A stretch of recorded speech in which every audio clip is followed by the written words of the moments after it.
তোমরা এখানে কিছু বলবে বাবা? মিনহাজ খান মেয়ের হাতটা নিজের হাতের মুঠোয় পুরে বলেন, মামুনি, তোমাকে একটা কথা বলবো। তুমি কি আমাদের সবার কথাটা শুনবে? তারা অনেক আশা নিয়ে এসেছে, তাদের কিভাবে ফিরিয়ে দিই। বাট আমরা তোমাকে জোর করব না, তুমি যা চাইবে সেটাই হবে।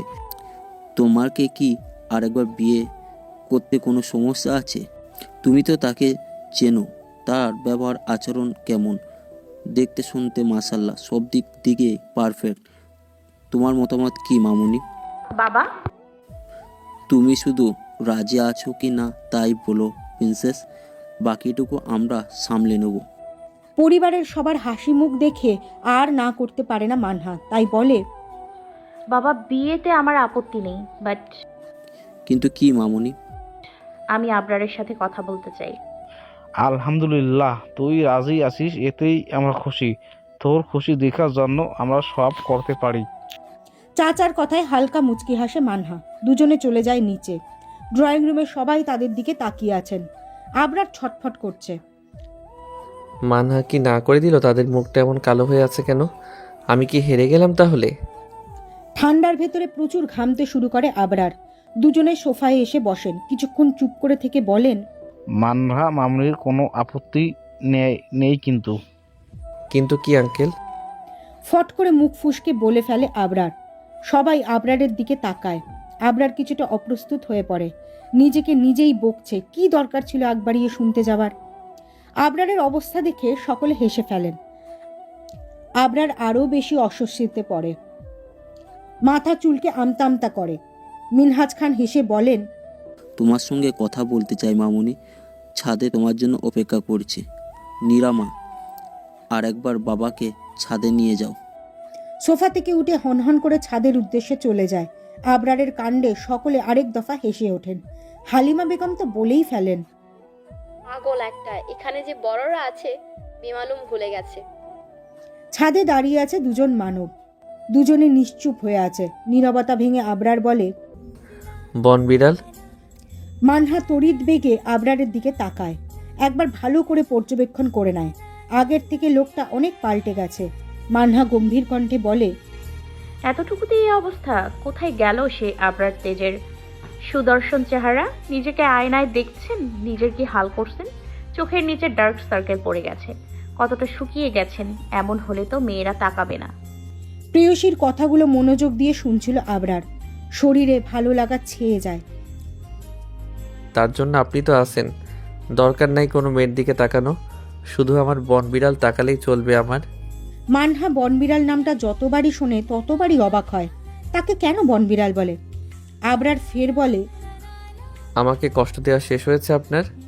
যদি না হয়ে থাকে তাহলে দিতে পারেন, আমি প্রস্তুত আছি। আবরারের কথা শুনে খিলখিল করে হেসে ওঠে মানহা। প্রেয়সীর হাসি মুখের দিকে একাধারে চেয়ে থাকে। বাকি জীবনটা প্রেয়সীর হাসি মুখ দেখে পার করে দিতে পারবে। প্রেয়সীকে হাসতে দেখে সে নিজেও হেসে ফেলে।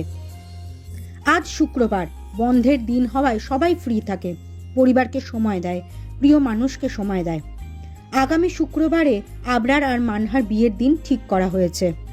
বাট মানহা শর্ত দেয় বিয়েটা সাদামাটাভাবেই হবে। সব শর্ত মেনে নেয় আবরার, কিন্তু পরিবারের সবাই মানতে নারাজ, কারণ তাদের একমাত্র ছেলের বিয়ে। সাদামাটা হলে কিভাবে হবে? আবরার বুঝিয়ে সবাইকে রাজি করায়। মানহাকে কথা দেয় তাদের বিয়েটা ঘরোয়াভাবেই হবে, নো প্যানিক। আবরার খুশিতে সেদিন তার অফিসের সকল স্টাফকে মিষ্টি খাইয়েছে।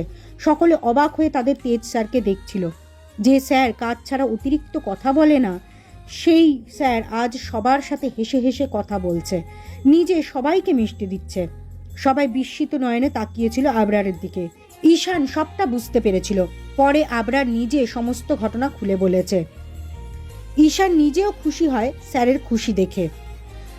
পরন্ত বিকেল শেষে গোধূলি সন্ধ্যার জন্ম হয়, তেমনি আমার অনুভূতিগুলো দলিত মথিত হয়েই যেন তোমার অভিমান শুরু হয়। একটা পার্কের ভেতর বসে আছে আবরার আর মানহা। দুজনে কিছু একান্ত সময় কাটাতে চায়। নিজেদের ভেতর সব আন্ডারস্ট্যান্ডিং করে নিতে চায়। বিয়ের পর কোনো বাধা যেন তাদের ছুতে না পারে। দুজনে টুকটাক কথা বলে। আবরার একজনের সাথে মানহার পরিচয় করিয়ে দিতে চায়। সেজন্য আজ পড়ন্ত বিকালে এখানে এসেছে তারা। আবরার চায় না বিয়ের আগে থেকে মানহা তাকে ভুল বুঝুক। দূর থেকে একজোড়া চোখ তাদের দিকে তাকিয়ে আছে। কষ্টে বুকটা ফেটে যাচ্ছে তার।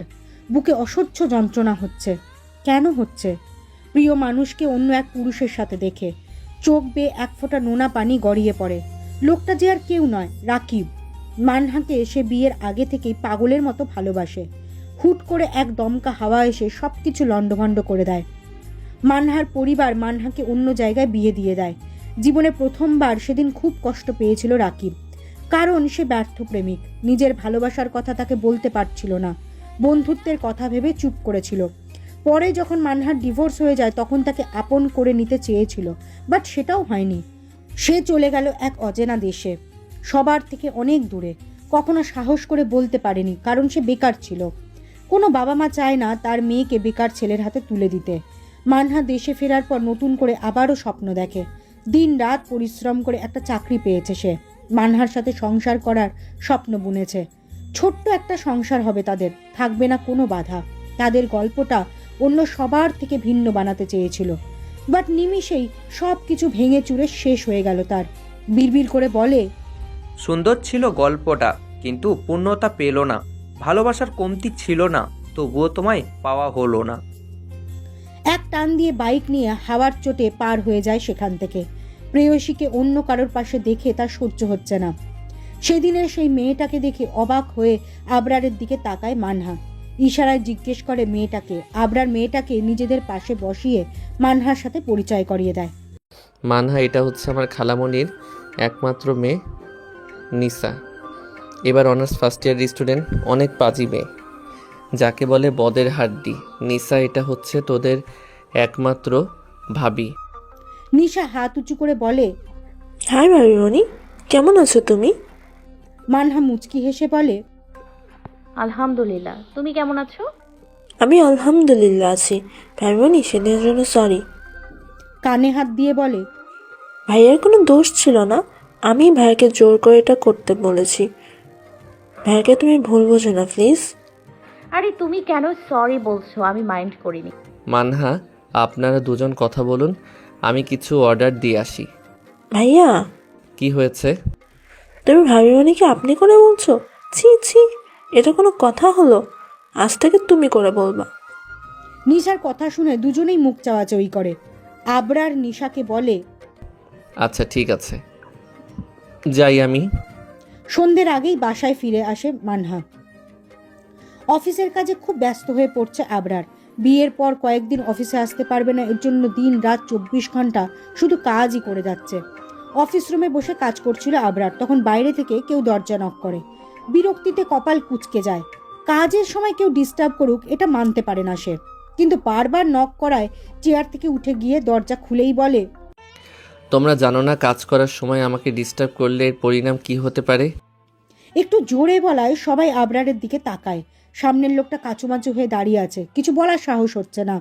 লোকটাকে দাঁড়িয়ে থাকতে দেখে বলে, কি হলো, এখন চুপ করে আছো কেন? বোবা হয়ে গেছো নাকি? স্যার, একজন আপনার সাথে দেখা করতে আসছে, বলছে খুব আর্জেন্ট নাকি। আমি তাকে বলেছি স্যার ব্যস্ত আছে, বাট মেয়েটা আমার কথা শুনছে না। সে নাকি আপনার সাথে দেখা না করে যাবে না। মেয়ে কে সে? তিশা চৌধুরী। পেছন থেকে মেয়েলি কণ্ঠস্বর পেয়ে তাকিয়ে দেখে তিশা। মুহূর্তেই চোখ মুখ শক্ত হয়ে যায়। এই মুহূর্তে তিশাকে এক্সপেক্ট করেনি সে। আপনি আমার অফিসে কেন? কেন আসতে পারি না বুঝি? আপনি আমার বিজনেসের পার্টনার। থরি আমার না, আমার বাবার। আর বাবা মানেই তো আমার, তাই না? কেন এসেছেন সেটা বলে কেটে পড়ুন। দাঁড়িয়ে দাঁড়িয়ে কথা বললে বেমানান লাগবে। চলুন কোথাও গিয়ে বসে কথা বলি। ইচ্ছা না থাকা সত্ত্বেও আবরারকে যেতে হয় তিশার সাথে, কারণ তিশার বাবা এরশাদ চৌধুরীর সাথে তাদের অনেক দিনের পার্টনারশিপ। তার সাথে তার ভালো সম্পর্ক। আবরার তিশাকে নিয়ে তার কেবিনে যায়। আবরার নিজের চেয়ারে বসে, তিশাকে তার সামনের চেয়ারে বসতে বলে। তিশা রুমের চারপাশটায় চোখ বুলিয়ে নেয়। সবটা খুব সুন্দর করে গোছানো, ভালো লাগে তার। একটা চেয়ার টেনে বসে পড়ে তিশা। তিশাকে বসতে দেখে বলে, তো বলুন কি দরকারে এসেছেন? সেদিনের ব্যাপারে কি ভাবলেন? মানে আমার প্রস্তাবে কি রাজি আছেন? এতদিন পর ওটা নিয়ে কথা বলতে আসছেন আপনি? আমি আপনাকে আগেও বলছি, এখনও বলছি, আমি আপনাকে বিয়ে করতে পারবো না। আপনি কেন সেটা নিয়ে পড়ে আছেন বলুন তো? দেশে কি ছেলের অভাব পড়েছে? আপনি যথেষ্ট সুন্দরী, স্মার্ট মেয়ে, নিশ্চয়ই ভালো ছেলেকে জীবনসঙ্গী হিসেবে পাবেন। আপনি এখন আসতে পারেন। কেন পারবেন না সেটা কি জানতে পারি? সেটা আমার ব্যক্তিগত ব্যাপার। তাহলে আর কি বলবো? আপনার ভাগ্য আপনি নিজ হাতে শেষ করেছেন। আমার তো আর কিছু বলার থাকে না, এজন্য আপনাকে পস্তাতে হবে। আবরার তেজ। বলে রুম থেকে বেরিয়ে যায়। তিশা বাড়ি এসে নিজের রুমে সব কিছু ভাঙচুর করছে, সামনে যা পাচ্ছে তাই ফেলে দিচ্ছে। নিজের রাগ কিছুতেই কন্ট্রোল করতে পারছে না সে। রিজেক্ট শব্দটা তার ডিকশনারিতে নেই, আর সেই শব্দটা আবরারের থেকে 2 বার পেল। কিছুতেই মেনে নিতে পারছে না। ওপর থেকে ভাঙচুরের শব্দ পেয়ে দৌড়ে এলেন এরশাদ চৌধুরী। দরজা খোলা ছিল বলে দ্রুত ঢুকতে পারছেন তিনি। মেয়েকে উত্তেজিত হতে দেখে অবাক হন তিনি। দ্রুত পায়ে গিয়ে মেয়েকে জড়িয়ে ধরেন। তিশার বাবাকে পেয়ে তাকে আঁকড়ে ধরে। এরশাদ চৌধুরী বলে, মাই ডটার, প্লিজ শান্ত হও। এত উত্তেজিত হলে তোমার শরীর খারাপ করবে। কি হয়েছে? পাপাকে বলো, পাপা সব ঠিক করে দেবে। পাপা, আমি আবরারকে বিয়ে করতে চাই। কাকে? সোজা দাঁড় করিয়ে বলেন, আবরার তেজকে পাপা। তাকে আমার খুব পছন্দ হয়েছে। সেটা তো ভালো কথা, তাহলে এত রেগে আছো কেন? পাপা, সে আমাকে রিজেক্ট করেছে, সেটা আমি মেনে নিতে পারছি না। আচ্ছা, তুমি শান্ত হও, আমি এই বিষয়টা দেখছি। মেয়েকে ঠান্ডা করে নিজের রুমে চলে যান। বড্ড চিন্তায় পড়ে গেছেন তিনি। কি করবেন এখন? মেয়েটাকে ছোট থেকে আদরে যত্নে মানুষ করেছেন, যখন যা চেয়েছে তাই দিয়েছেন, কোনো রকম কমতি রাখেননি। তার স্ত্রী মারা যাবার পর থেকে মেয়েটা অনেক জেদি হয়ে গেছে।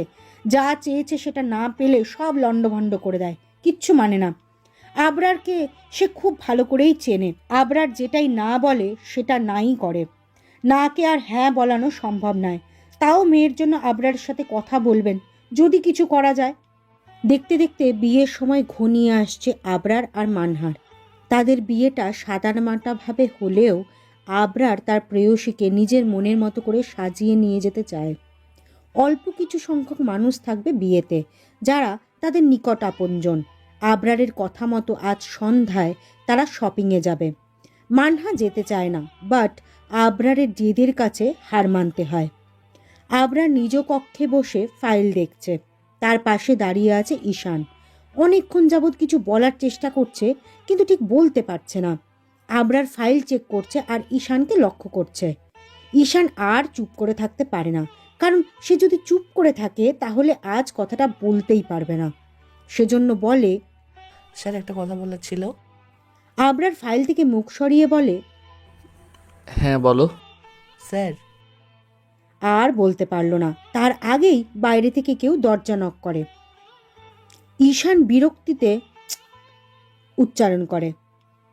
ঈশানের অবস্থা দেখে মিটিমিটি হাসছে আবরার। ফের বলল, যাও, কে এসেছে দেখে এসো। ঈশান বিড়বিড় করে বলতে বলতে দরজা খুলতে চলে যায়। দরজা খুলে পিয়নকে দাঁড়িয়ে থাকতে দেখে জিজ্ঞেস করে, কি হয়েছে? স্যার, এরশাদ চৌধুরী স্যারের সাথে দেখা করতে আসছে। স্যার অনুমতি দিলে তাকে ভিতরে আসতে বলবো। আচ্ছা দাঁড়াও, শুনে দেখি। ঈশানের অনেক রাগ হচ্ছে, এখনই কেন তাকে আসতে হলো। শালার কপালটাই খারাপ আমার। নিজে নিজে বকতে বকতে আবরারের সামনে দাঁড়িয়ে বলে, স্যার, এরশাদ চৌধুরী আপনার সাথে দেখা করতে এসেছে। শালার টাকলা কি আসার সময় পাইলো না? আমি যখনই বলতে গেলাম ঠিক তখনই কেন ভিলেনের মতো এন্ট্রি নিতে গেল? হ্যাঁ। ঈশানের কথা শুনে আবরার হালকা হেসে বলে, কষ্ট পেও না ঈশান, পরে সময় করে তোমার সব কথা শুনবো। তুমি গিয়ে তাকে আসতে বলো। ধুর, ভাল লাগে না বলে হাঁটা ধরে গিয়ে পিয়নকে বলে তাকে ভেতরে আনতে। একটু পর এরশাদ চৌধুরী আবরারের কক্ষে আসে। তাকে দেখে আবরার কুশল বিনিময় করে বসতে দেয়। ইশারায় তার জন্য চা নাস্তার ব্যবস্থা করতে বলে। আঙ্কেল, হঠাৎ কি মনে করে আমার কথা মনে পড়লো? আবরার বাবা, আমি তোমার সাথে আলাদা কথা বলতে চাই। আবরারের ইশারায় ঈশানকে বেরিয়ে যেতে বলে। ঈশান চলে যায়। আঙ্কেল, কি হয়েছে বলুন। আবরার বাবা, আমার একটা রিকোয়েস্ট রাখবা? অনেক আশা নিয়ে এসেছি, বড্ড নিরুপায় আমি। আঙ্কেল, আপনি কি বলতে চান একটু ক্লিয়ার করে বলবেন? আমি কিছু বুঝছি না আপনার কথা। বাবা, তুমি তো জানো আমার একমাত্র মা মরা মেয়ে তিশা, ও তোমাকে খুব পছন্দ করে, তোমাকে বিয়ে করতে চাই। তোমাকে না পেলে ও সব শেষ করে দেবে। প্লিজ বাবা, তুমি মেয়েটাকে বিয়ে করো। এরশাদ চৌধুরীর কথা শুনে থমকে যায় আবরার। তিনি কি বলছেন এসব? সবটা তার মাথার উপর দিয়ে যাচ্ছে। বিস্মিত হয়ে বলে, আঙ্কেল, এসব আপনি কি বলছেন? আপনি যা বলছেন সেটা কখনোই সম্ভব নয়। প্লিজ বাবা, তুমি একটু ভেবে বলো। আঙ্কেল, আমি আপনাকে অনেক শ্রদ্ধা করি। প্লিজ এমন কিছু বলেন না যাতে আমাদের সম্পর্কটা নষ্ট না হয়ে যায়। আপনি হয়তো জানেন না আমার বিয়ে কনফার্ম হয়ে গেছে। হোয়াট? কি বলছো তুমি? জি আঙ্কেল, আমাদের বিয়েটা সামনের শুক্রবারে হবে। তেমন কাউকে বলা হয়নি, সেজন্য জানেন না। আসলে বিয়েটা সাদামাটাভাবে হবে। পরে এক সময় বড় করে পার্টি দিয়ে সবাইকে জানিয়ে দেব বলে ভাবছি। তাহলে আর কিছু বলার নেই। কংগ্রাচুলেশন ইয়াং ম্যান, তোমাদের বিবাহিত জীবনের জন্য অনেক অনেক শুভেচ্ছা। ধন্যবাদ আঙ্কেল। আসি বেটা, আসি বেটা, ভালো থেকো। বলে তিনি বেরিয়ে গেলেন। তিনি মনে মনে ঠিক করেছেন মেয়েকে কালই তার খালামুনির কাছে লন্ডন পাঠিয়ে দেবেন। সন্ধে 7টা, সবাই রেডি হয়ে শপিংয়ের উদ্দেশ্যে রওনা হয়। ঢাকার নামকরা শপিং মলের সামনে গিয়ে একসাথে হয় সবাই। চারপাশে মানুষ গিজগিজ করছে। তারা গিয়ে শাড়ির দোকানে বসে। কাল হলুদ, পরের দিন বিয়ে। প্রথমে হলুদের শাড়ি নেয় তারা। নীরা আর মানহা দুজনেই সেম কালেকশনের শাড়ি নেয়। তারপর ছেলেদের জন্য হলুদ পাঞ্জাবি নেয়। তারপর বিয়ের জন্য লাল বেনারসি দেখে। আবরার মানহাকে চয়েস করতে বলে, বাট এত এত শাড়ির মধ্যে কোনটা রেখে কোনটা নেবে কনফিউশনে পড়ে। করুণ চোখে আবরারের দিকে তাকায়। প্রেয়সীর মুখের ভাষা বুঝতে পেরে আবরার ইশারায় আশ্বস্ত করে নিজে দেখতে থাকে। একটা লাল রঙের বেনারসিতে চোখ আটকে যায় আবরারের। সেটা ধরে নিয়ে মানহার হাতে দেয়। জিজ্ঞেস করে, কেমন? মাথা নেড়ে সুন্দর বলে মানহা। সবাই আবরারের চয়েসের প্রশংসা করে। শপিং শেষ হলে একটা রেস্টুরেন্টে খেতে যায় সবাই মিলে। রাতের ডিনার শেষ করে রাত 10টায় বাসায় ফেরে সকলে।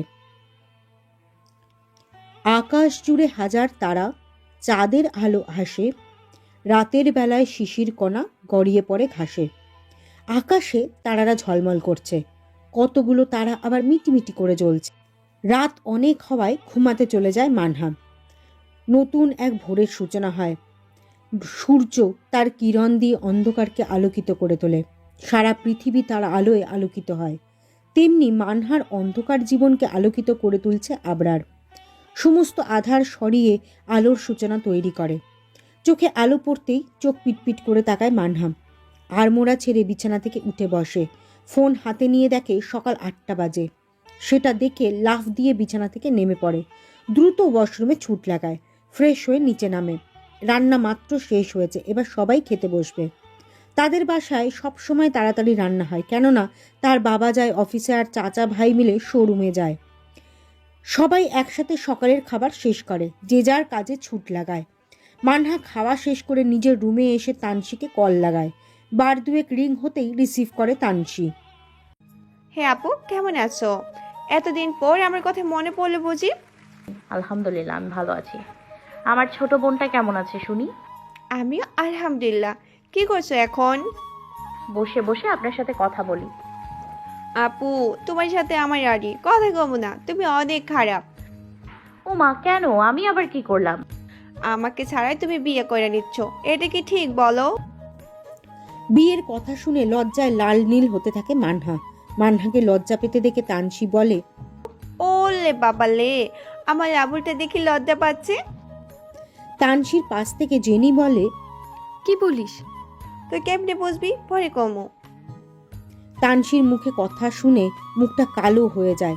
জেনির মুখ কালো দেখে হেসে বলে, পরে বলছি মেরি জান, রাগ করো না।